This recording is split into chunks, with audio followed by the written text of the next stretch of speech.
Hey, Jonah.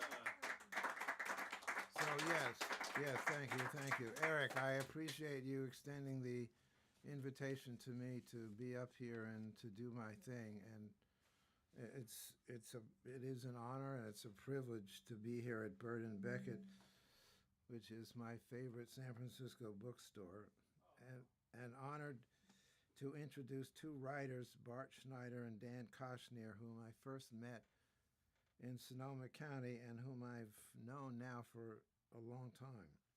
It's not every day that one gets to hear a writer and his publisher together on the same program.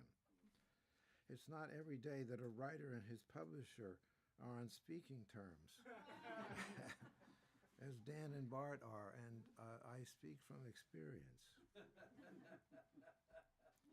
10 years ago, I reviewed Dan's Occupy and Other Love Stories. I said then that, quote, years from now, a PhD student writing about the culture of the Occupy movement will surely point to Occupy and Other Love Stories as an example of the fiction that emerged from the protests against Wall Street immorality and criminality. It's also fiction that stands on its own merits without ties to Occupy or any social movements. I stand by my own words.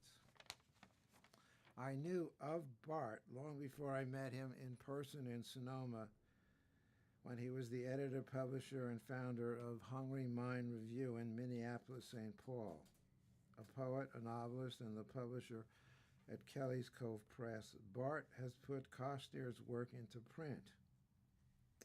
Bart's own most recent work is The Daily Feast, which features his poems and the art of Chester Arnold. Ostensibly a book about food, it's also about a friendship between a writer and a painter. Recently, I said in the Examiner that, quote, The Daily Feast is a post-pandemic buddy book that appeals to the eye and the ear with words and images, and that it honors the kind of down-home cooking that's often available at diners rather than at white tablecloth restaurants. I don't know if The Daily Feast will make the list of the Bay Area's best-selling books, but it might. Bart has been reading his food poems on all sides of the Bay, sometimes with Chester and now with Dan. In addition to Occupy and Other Love Stories, Dan has published Jobs and Other Preoccupations and Separation Anxiety. Obviously, he has been reading my mind and the minds of a great many of us who experience anxiety that's been triggered by separations, both real and imaginary. Bart also seems to have had his finger on the pulse of the peaks and the ebbs and flows of the pandemic, and to have known that a book about food would appeal to all of us who feasted at home while COVID raged.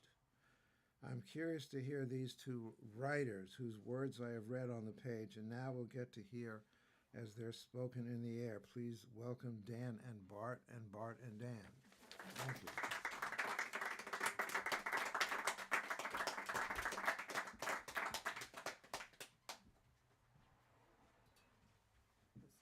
We'll put that mic at a comfortable level so people can see you adequately, so I'll want your feedback out there in the audience.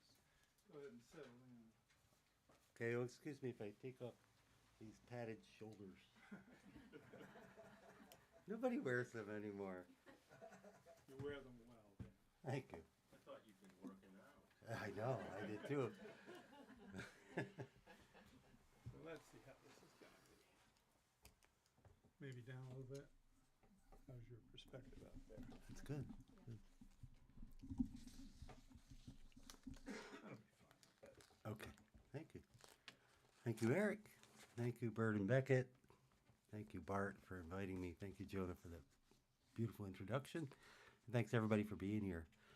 The way I imagine this is going to go is Bart is going to offer a celebration of life and good taste and joy, and not simply that.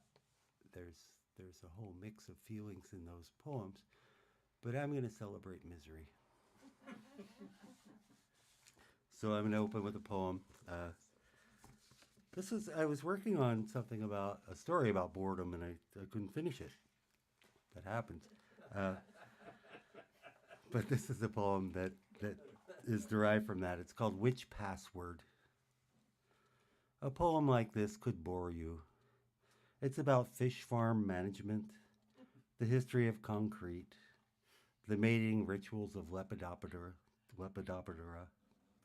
and the difference between Celsius and Fahrenheit. It's about lipids and saturation. It's about somewhere in some city something called an archdiocese.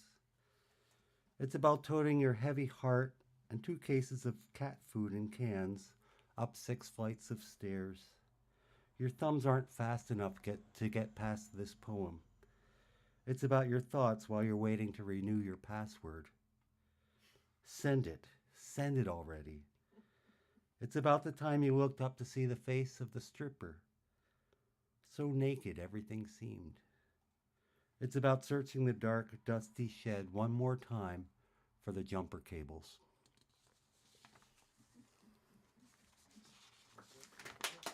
Thank you.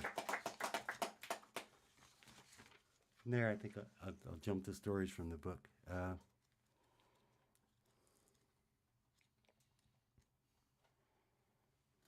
All right. I hope I don't offend anyone's sensibilities here. This is called New Year's Resolution Over Poker in the Back Room at the Comedy Club. It's your turn, Mitch. What? I laid down 2 kings. Your resolution, a-hole.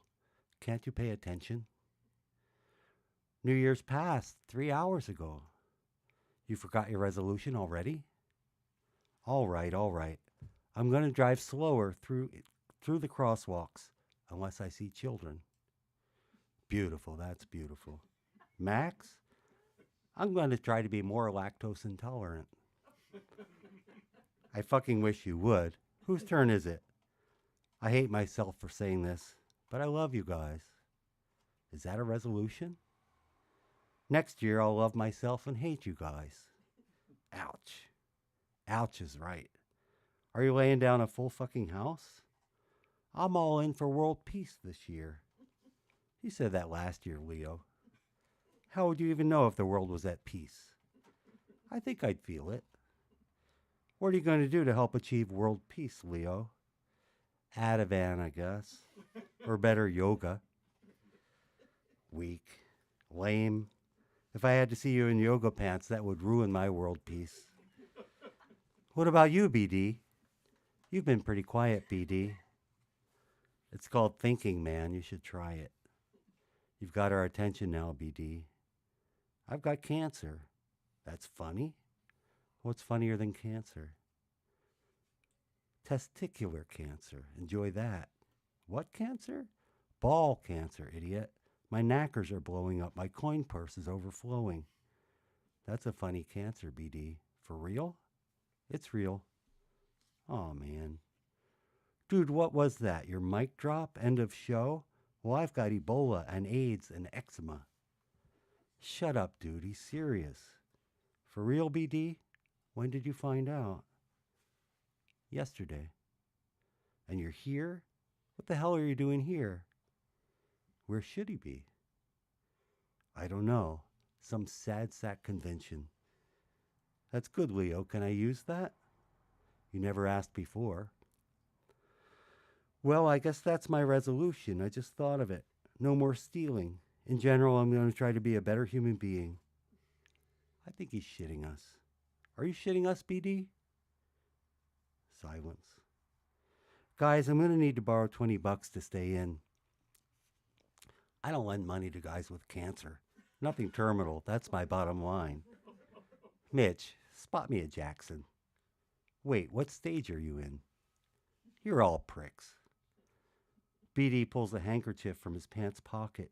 It keeps coming and coming, red and blue and green and yellow, old-fashioned circus bullshit. He wipes his eyes and blows his nose. The only thing worse than a clown is a dying clown. Leo pushes his pile of chips over to BD. Max does the same. Aw, shit. I hate this game. I hate this year already. The others push their chips in front of BD. Taking an Uber, Max? I'm blacklisted. What, flirting or puking? Are they mutually exclusive? You call, I'll pay. How you getting home, BD? Fucking limo. I love you guys. Glasses are emptied, coats donned, zipped and buttoned, scarves are wrapped, hats are pulled low to cover the tops of ears. Sorry, BD. Sorry, pal. It's cold out there, snow blowing sideways. Go through the park.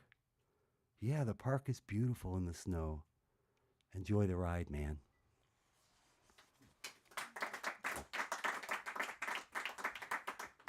Thank you.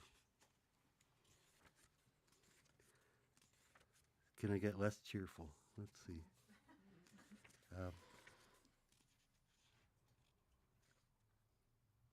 This is largely a true story. It had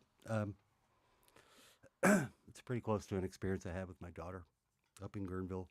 We did a lot of trespassing. That'll be clear in a moment. But it's called Above the Canyon. In my late teens and early 20s, I'd been a hitchhiker, a freight hopper, a sleeper in unlocked parked cars and abandoned buildings, a dumpster diver, and sometimes a shoplifter. I needed little, owned almost nothing, and did not take care of what I did have. Sometimes on the side of a highway I'd sing like Springsteen. I wish God would send me a sign, send me something I'm afraid to lose. A decade later, God complied. On the day in question, it so happened I was singing Woody Guthrie to my 4-year-old daughter. As I went walking, I saw a sign there, and on the sign it said, "No trespassing." But on the other side, it didn't say nothing. That side was made for you and me. I found myself in my mid-30s with a daughter with pumpkin cheeks and wispy blonde hair.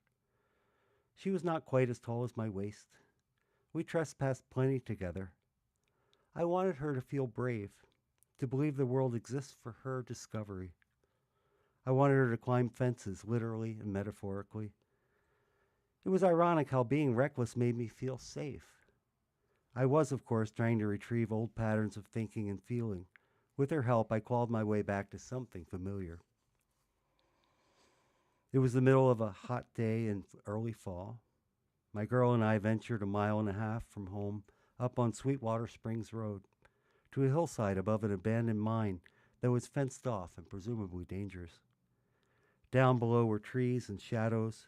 Just beneath our feet, there were ochre rocks, dust, stubborn patches of thistle, and a surprise, a handmade grave.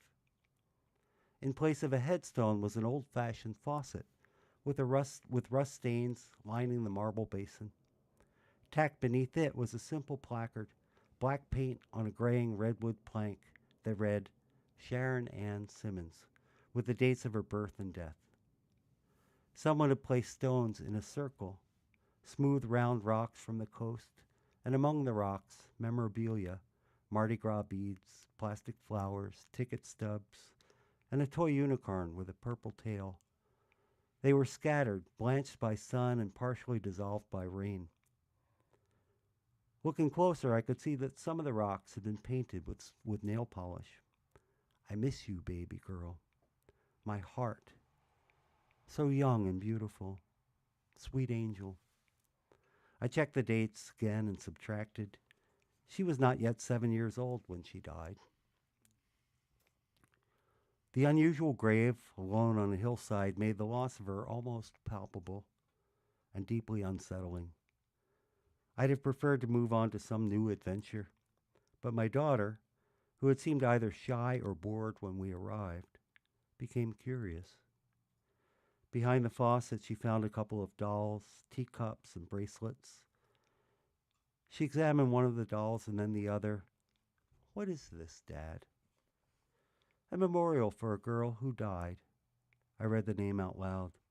My daughter repeated it. Sharon Ann Simmons. Neither my wife or I had stepped inside a church since we were children, and neither of us felt the need to teach our child the faith of our grandparents. Our daughter had never been to a funeral before. To my knowledge, Our 4-year-old girl knew nothing about death or how people show respect for those who've passed on. She put on one of the bracelets and asked, "Can I keep this one?" Finders keepers had been my motto, but this time I told her no. These things were left for Sharon Ann from people who loved her, I said. It seemed evident that some people loved her very much. "What happened to her?" my daughter said. "I don't know." "Where is she?" "Buried, I guess, maybe here." She put the bracelet back in the spot where she had found it. She folded her hands and bowed her head. I didn't know where she could have seen such behavior before. "I love Sharon Ann Simmons," she said solemnly to herself. I was touched, but puzzled. Was this an instinctual response? Where could the sudden show of reverence have come from? I heard voices rising from the canyon. Though I liked to trespass, I didn't like to stay too long. I beckoned my daughter back toward the gap in the fence where we come in.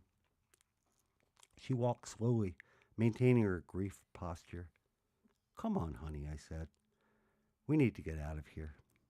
I helped her with the fence, freeing her shirt sleeve from a stray piece of barbed wire. But she stopped, 1 foot in and 1 foot out. How did she die? "Really, I don't know." "Can we come here again?" she asked. "Please?" Would this be a formative experience? Perhaps it was her first real awareness of mortality. Human mortality, that is. She had seen raccoons and squirrels crushed on the road before. She had seen one of her goldfish upside down and bobbing, which was traumatic enough. But this was different. How did I want her to feel about it? Was it something to be explored or passed over quickly? What should I do with my face, my voice? I appreciated my daughter's apparent respectfulness, but was she sad? Did I want her to feel sad? A girl died long before her rightful time. Hell, yes, it was sad. I could have felt sad, but I felt frightened. I didn't want to convey fear, even though some may have been appropriate. For me, life without attachment and the fear that comes with it had been somewhat empty. To answer her question, the best I could manage was a question of my own. "Maybe, honey. Why do you want to come back?" "Next time we can bring a shovel," she said. "Can we dig her up?"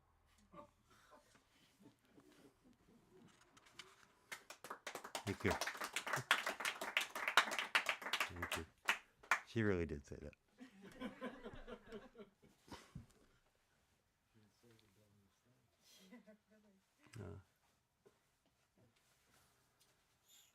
These stories are the collection's called Separation Anxiety, and it's a many of you probably know. I don't want to sound whatever. It's a diagnosis that's usually associated with toddlers, right, who get fearful, but it can happen anywhere in the life cycle. And often when you read psychology texts, whatever happens later in life sends you on a spiral down deep into the childhood, your unresolved issues. So that's sort of how these stories tend to work. If you think something was resolved and you got past it, no, not when you go through a big crisis in life, right? They send you back and down, and this is perhaps one such story. And then perhaps I hand it over to Bart and things will cheer up a little bit. This one's called My Small Goals. My small goals. Monday, I dusted the light fixtures, deleted old emails, and put my pills in a plastic pillbox. I washed dishes, dried them, and then set them in the cabinet. I peeled and chopped carrots into neat little stacks, a dozen per bundle. 3 bundles. I made hummus from a recipe on the internet. I read an article about celebrities with psoriasis, and another about how to make a fortune without leaving home. I did 3 sets of 30 crunches. Earlier in the day, I'd visited the clinic. Dr. Fitzsimmons said, "It's anger turned inward." Dr. Luongo said, "It's the loss of the sense of self-efficacy, which means a loss of the feeling that you can get things done. Fundamentally, they said, it's a loss of confidence. In what? I asked. In yourself, Fitzsimmons said. In everything, Luongo said. What should I do? You're doing it, Barbara, my nutritionist, said. Eat well, exercise, rest, watch the carbs. What else? Don't drink, of course. Anything else? Give the medication a chance to do its work, they said. Don't worry, set small goals for yourself, things you think you could achieve in a short period of time. Give yourself rewards for your accomplishments. We'll see you next week. Tuesday. I pumped my bicycle tires to the regulation pounds per square inch. I emptied the compost into a big bucket and carried that bucket to the back of the yard. I called to leave a message for Brenda regarding Todd's orthodontist appointment, but her answering machine was full. I used to be the captain of a special weapons and tactics squad, a SWAT team. The members called me Captain Crunch because I had a reputation for keeping cool under pressure. I changed the vacuum cleaner bag. Well, there were some complications. The bag's cardboard opening was only 3.5 centimeters in diameter, and the plastic tube which feeds into the bag measured 4 centimeters. The box of bags listed the brands of vacuum cleaners that should be compatible and an 800 number to call for support. I called and waited 25 minutes, but never spoke to a customer service representative. With a damp rag, I wiped Todd's soccer trophies until they sparkled. I polished the plaque in my office. It said Chief Hostage Negotiator. It was given to me after my team successfully suppressed the riot at the state Supermax prison. There were no fatalities, not even an injury, except for the prisoner hostage who had bitten off one of his fingers in the midst of a panic attack. I extracted the finger from the prisoner's clenched teeth, and within hours, a surgeon sewed it back on. Wednesday. I called Brenda again, same result as yesterday. I called the company that makes vacuum cleaner bags and waited 10 minutes before connecting with Imamu in sales. He told me that it was raining in New Jersey and that he had come from Nigeria, where he had a wife and 3 daughters. I liked the music of his voice. I asked, and he told me his name means spiritual leader. Did he ever imagine he'd be selling vacuum cleaner bags for a living? No, sir, he said. He laughed. I have never could imagine this life. When he transferred me to customer service, I heard nothing but a high-pitched squeal. I completed the moderate Sudoku in the paper, and I read about a man who turned a weed whacker into a small propeller for his inflatable boat. I read advice for a woman whose husband denies he snores. I read about a university student who gunned down 6 classmates before shooting himself. No one saw it coming. Once we leapt out of a helicopter onto the roof of a 28-story tenement. We were caught in the crossfire of rival gangs, and we army crawled to the nearest cover. Tim caught a bullet in the shoulder near his heart. I caught one in my backside. It took 4 hours for our snipers to reach their proper coordinates, and another 30 seconds to neutralize the assailants. I removed the bullet from Tim with a pair of needle-nose pliers, sterilized an octane booster from my M249 machine gun. I flipped Todd's mattress and washed his sheets and pillowcases. Before bed, I feasted on carrots and hummus. Thursday. I heard a loud bang followed by a hissing sound around 2:46 a.m. Why was there orange smoke coming from my mailbox? Plumes of it. I felt it was Barry's idea. No, upon further thought, it had to have been Tim, though Barry probably executed the plan with great enthusiasm. Crazy dumb fucks. I didn't miss the work, but sometimes I miss my team. I guess they missed Captain Crunch too. Unfortunately, a neighbor called the fire department. I told the crew manager to please step back, and he told me to please step back. Have it your way, I said. He chopped the 4x4 post with his axe, and my mailbox tipped forward, spilling its contents onto the pavement. A fifth of Jim Beam, broken, a pack of Newport 100s, my old brand, and a smoke grenade. The cigarettes were tempting, I put them in the glove compartment of my Nissan Sentra wagon, and while I was at it, I collected some of Todd's loose CDs and returned them to their proper cases.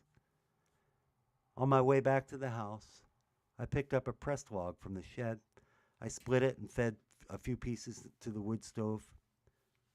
A dark brown crust had formed on the surface of my hummus, but it was easy to remove with a spoon. I ate the celery that I had been saving in the crisper. Then I tiptoed back to bed. I lifted the quilt as gently as I could so as not... And then I remembered. Brenda hasn't shared my bed in more than 6 months. Nighttimes could be disorienting. Thursday. I sat on the edge of my bed and rubbed my feet. They looked old and withered. I pretended my hands were not my hands. For a moment, I took some comfort in the caress. I pushed myself toward the kitchen and pressed the button on the coffee maker, but apparently I had forgotten to put any grounds in the filter. I watched the pot fill with water. Anger turned inward. I took the bowl with the remaining hummus from my fridge and threw it at the sliding glass door, which led to the deck. The glass door cracked but didn't shatter, leaving a lightning streak pattern like Neptune's trident. The bowl fell to the floor and sent an ugly fountain of bean paste on the wall. "How's that?" I hollered, as if I weren't alone. Now I'm turning my anger outward. I felt little satisfaction from the gesture. I went back to bed. Friday. At noon, I made coffee and considered changing out of my robe. There was a message from Brenda on the machine. "Todd's going to a dance tonight. Sorry, I forgot to tell you, honey. Afterwards, he'll spend the night at Phillips. He'll see you next week, or I should say 2 weeks because of the wrestling tournament in Livermore." I had a feeling that I should feel something other than relief, and another feeling that was difficult to describe, like terror, but muted. Something like the time we tried to defuse a bomb at the high school gym and failed. Seconds before the explosion, we plunged into the swimming pool. I feared that one day, maybe soon, I'd forget what I should feel, what was normal. Okay, I thought, no point in running out to Safeway for groceries. No point in washing the partially dried hummus off the wall either.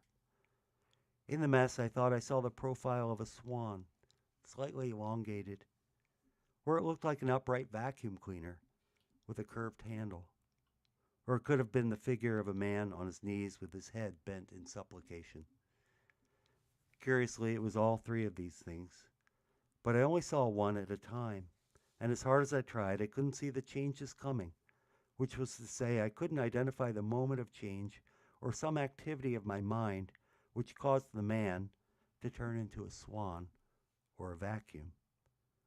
I don't know how long I sat there staring. Later, I called the 800 number. A voice said, "This is Gary. How can I help you?" "I want Imamu," I said. "Sure," Gary said. "He's helping a customer. I'll have to put you on hold." I nodded, which of course was useless over the phone. "Are you there?" said Gary. "I'm here," I said. "I'm holding."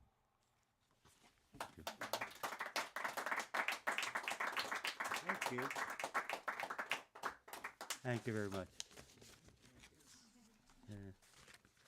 Bart.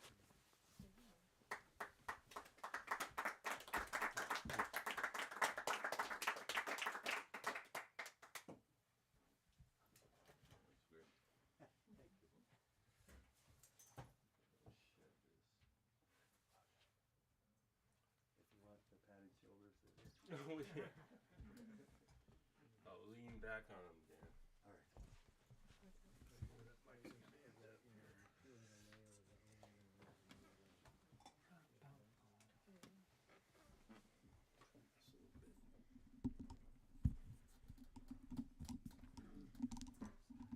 Probably all right. Okay. Yeah, I don't think you have to lean into it.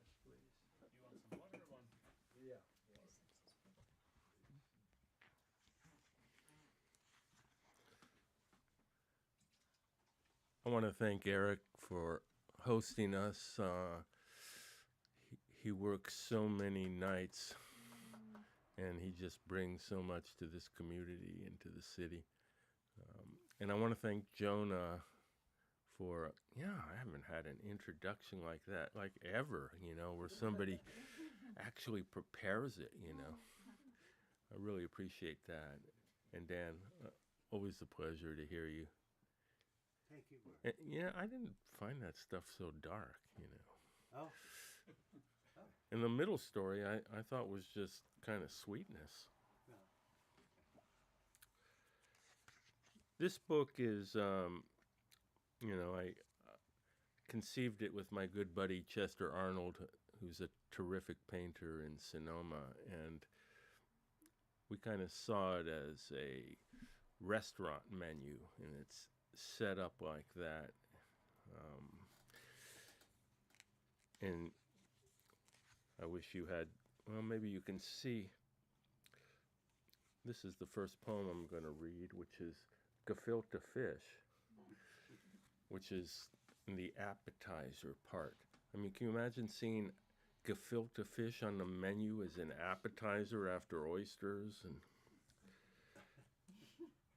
And it's really, his painting is beautiful. It's called Wayne's Gefilte, after Wayne Thiebaud, and you can see how some of his desserts are lined up, and these are little gefilte fish.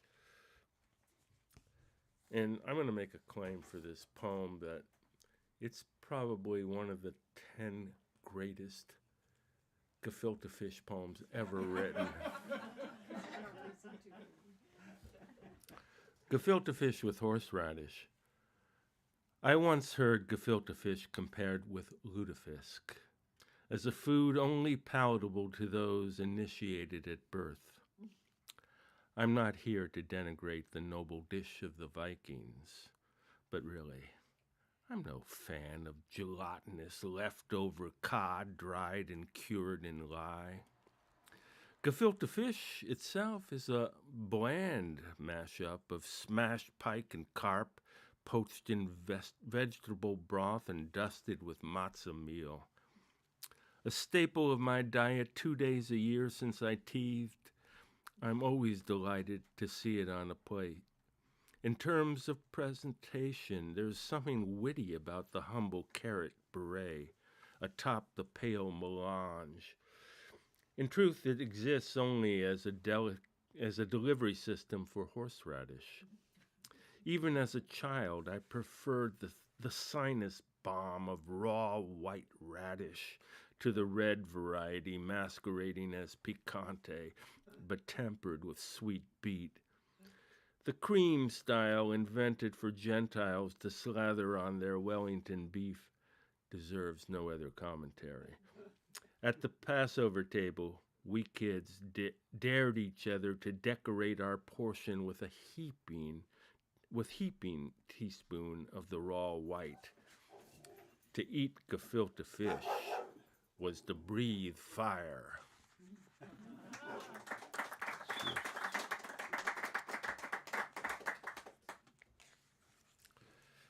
It could be your work is darker than mine. Wait, man, my next book. I'm working on it,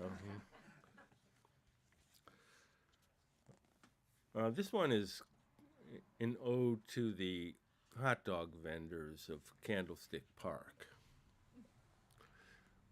Some of you have been to Candlestick Park. Called Hot Doggies. A fabled hot dog vendor at Candlestick Park, dubbed the Poet, was said to work the stands down the left field line, exactly the acreage where kids homesteaded after sneaking over from the bleachers. I never saw the Poet or heard his iconic bark. A loaf of bread, a pound of meat, and all the mustard you can eat. Hot doggies! Perhaps he had retired or performed at another stadium in an earlier time. More likely, I suspected, he was an invention of a kid who believed that all it took to be a poet was a single rhyme. I admired the Herculean vendors with simple chants. Hot dogs, hot doggies. Some had burnished brogues, other determined croaks, but clarity was never in question. Who else, aside from these working soldiers, communicated so efficiently with so many? They ran up and down steep rows, hauling metal racks with vats of steaming water and swimming sausages, pockets of silk and sauerkraut, shiny cabinets of buns and squeezed bottles of spicy mustard. Athletes of the grandstand, agile and manly, stoic in manner, crouching low on their haunches like catchers to preserve the sight lines as Willie Mays rounded third and Juan Marichal notched another strikeout. Their fingers were gaudy, ribboned with dollar bills, even as they fished a glistening wiener from the water with a tong, dropped it into the open bun, applied a quick stripe of mustard, topped it with a wig of kraut and a scant napkin before twirling with remarkable fluency a wrapper around the package and sending it down the row. The first crisp chaw of the frank exceeded expectations, with its burst of smoky flavor and tang of mustard, sauerkraut, and spongy bun. But no matter how majestic, it disappeared in 3 or 4 bites, and I began to search my pockets for enough change to buy another. At some point, even in the days before we asked what was in them, I knew my limits. The storied principle I'd later learn regarding martinis applied to hot dogs. 3 is too many and a dozen's not enough. By the 7th inning of an afternoon game, as the wind kicked up, a good number of rappers, the day's leavings, each with a granular memory of the dog it rapped, swirled around the infield. The position players, either wary of accruing errors or not wanting to subscribe to a Sisyphean fate, only pawed at the air. The hot dog rappers were free, the flapping birds of the late innings. Thank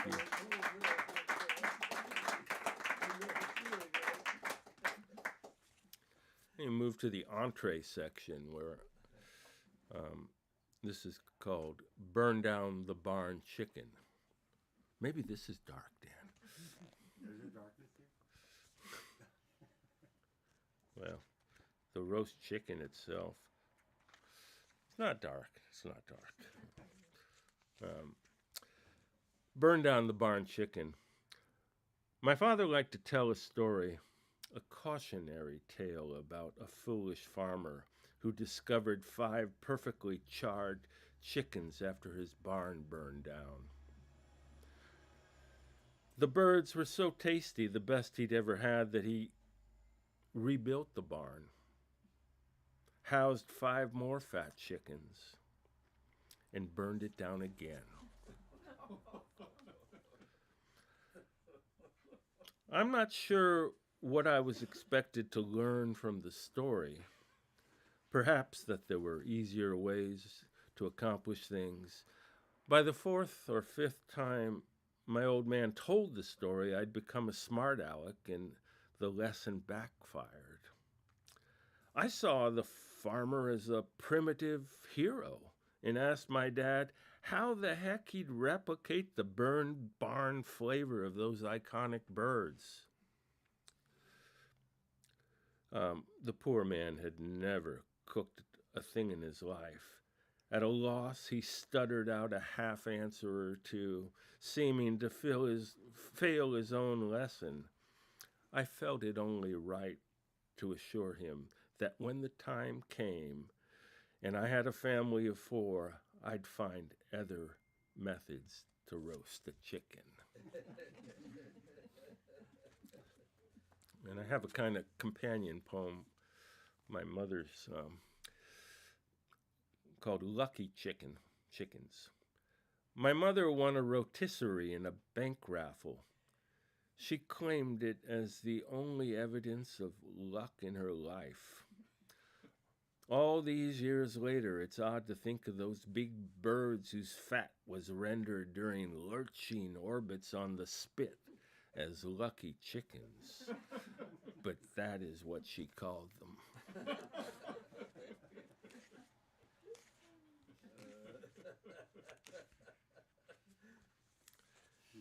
Um, One of the entrees is called TV dinners.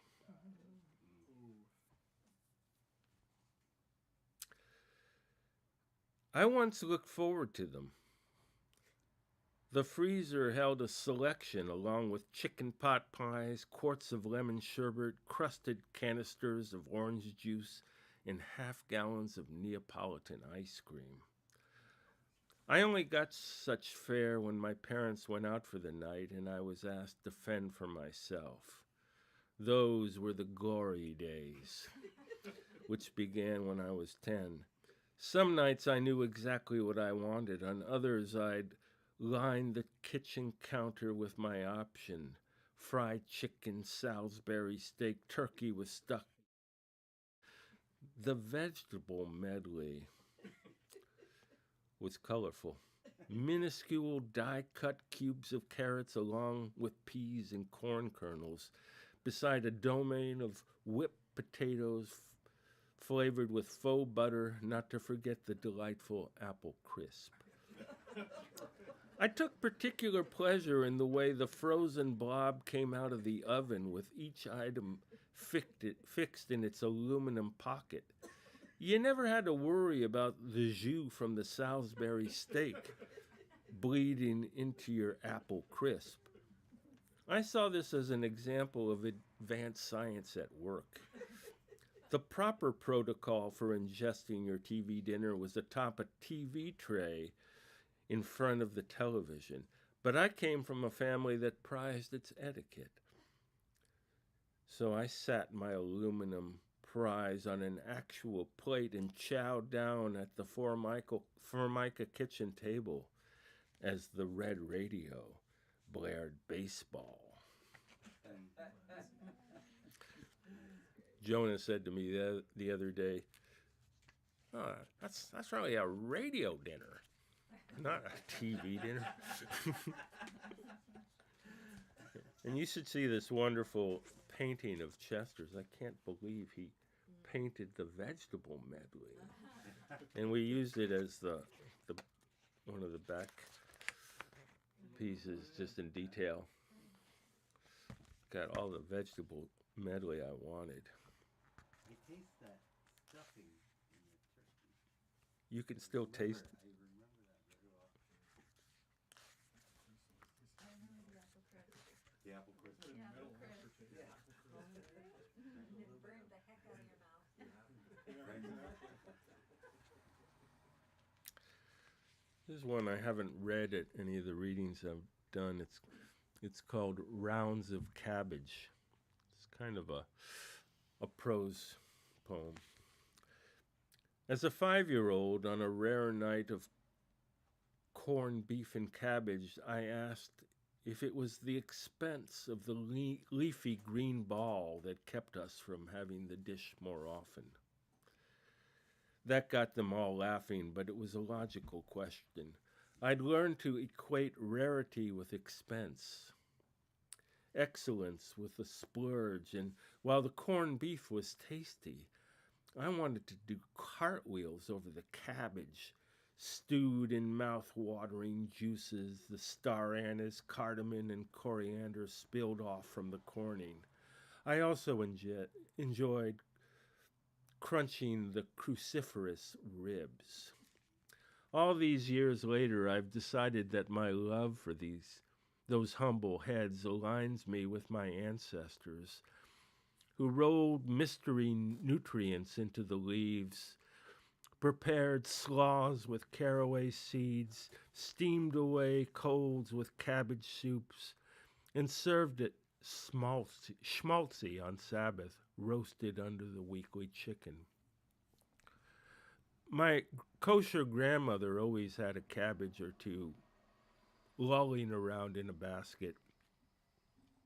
She came from the old country as a girl, made her owned gefilte fish in large, pillowy matzo balls. Excuse me.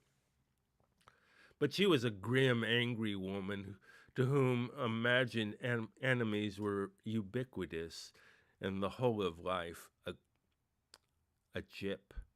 She once pointed to her groin and said, "There is no pleasure down there." This is true.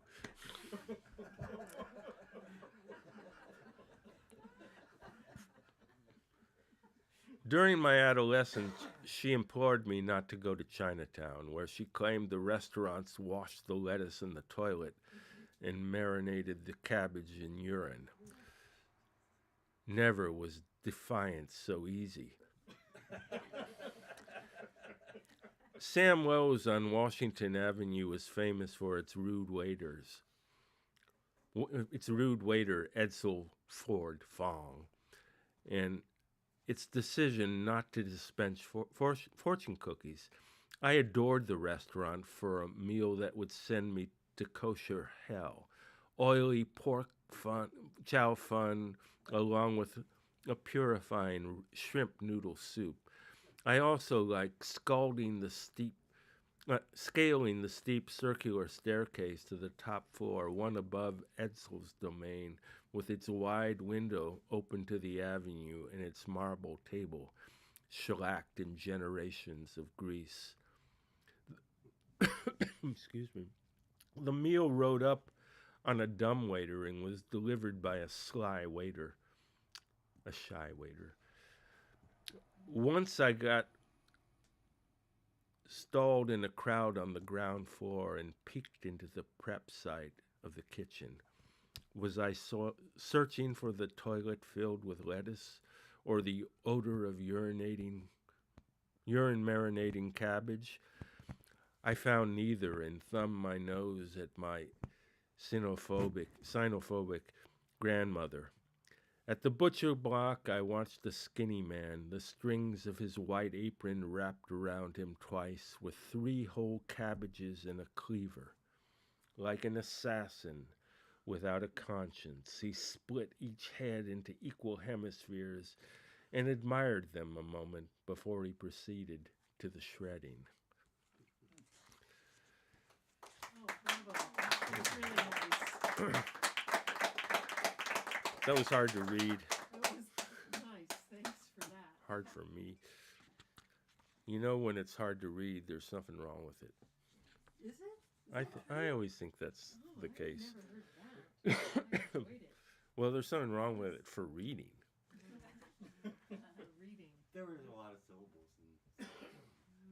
So, I think I want some cabbage. Right? oh, Chester did a beautiful cabbage. That was Yeah. there was a lot of truth to that I got a story. couple more poems I'd like to read. One, a very brief one, called Pineapple Upside Down. With beautiful painting by Chester Arnold. Pineapple Upside Down. I first saw one at a Lutheran funeral, but it didn't seem to me to have anything to do with death. Not just an exquisite architectural achievement, its fluidity suggested a living creature, a woman in a party dress with wide hips who really knew how to shake them. Thank you. The last section is libations, and it ends appropriately with cognac, but I want to read my Dirty Martini poem. And here's Chester's beautiful painting. Dirty Martini. I loved a woman fond of dirty martinis, spiked with a fluid spoon of fishy olive nectar. The tint of the gin suggested pollution, while the oily turn to the palate had me tasting ball bearings. And yet, I adopted her habit for a couple of seasons, giving myself wholly to the adventure. It's one thing for love to separate you from reason, but it's graver if it detaches you from taste and muddies, as in the glass, your sense of who you are and who you might be. If falling out of love or having your heart broken leaves you hollow or grief-stricken, I suggest a pristine martini, chilled gin, a sweet memory of vermouth, 2 dainty olives on a pick. Lift the enamel shimmer to your tongue and quaff it slowly. Note its clarity, its needles of brightness and silvered savor ripening on the palate as your mass receptors absorb its ennobling vigor. One hopes in healing solitude. Thank you. Thanks so much to all of you for coming out tonight. I have a request for an encore. I never had a steak until I was 25 years old. I didn't know much what a steak was. But there's a poem in that book about a steak that Catherine brought home that I just love. And if you would read it. Yeah. You mentioned that to Catherine, and she keeps saying, we need to have Felix over for steak au poivre. For a steak.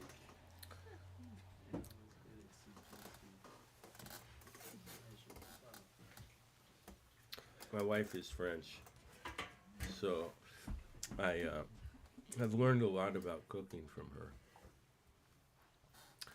Steak au poivre de Catherine. Catherine brings home 2 fillets 1.5 inches thick. No need to ask the occasion. This is our daily life. I wash the lettuce, prepare a vinaigrette, and then take a seat on a stool to watch the show. The fingerlings purr away in the steamer. She dials the automatic pepper mill, a Peugeot no less, to a coarse setting and holds down the button. The steaks turn black with crusted pepper. She gets out the 8-inch cast iron, which seems too small to me. Again, I will be proven wrong. The front burner of the 1953 Wedgwood bursts into flame. The stove's chrome and white enamel are so lovely, you're obliged to forgive the pollution it generates.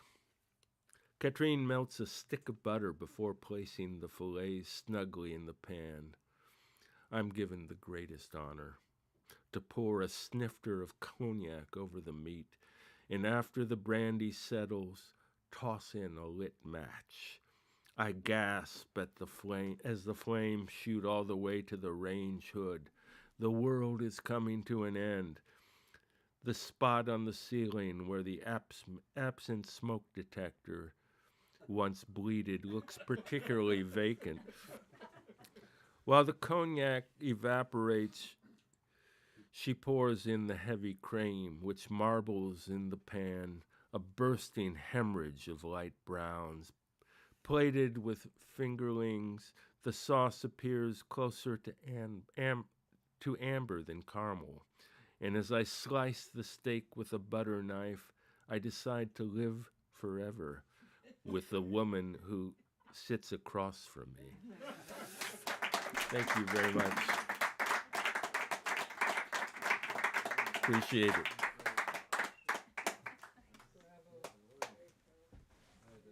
Thank you, Bart. Dan, Jonah, thank you Thank you all so much.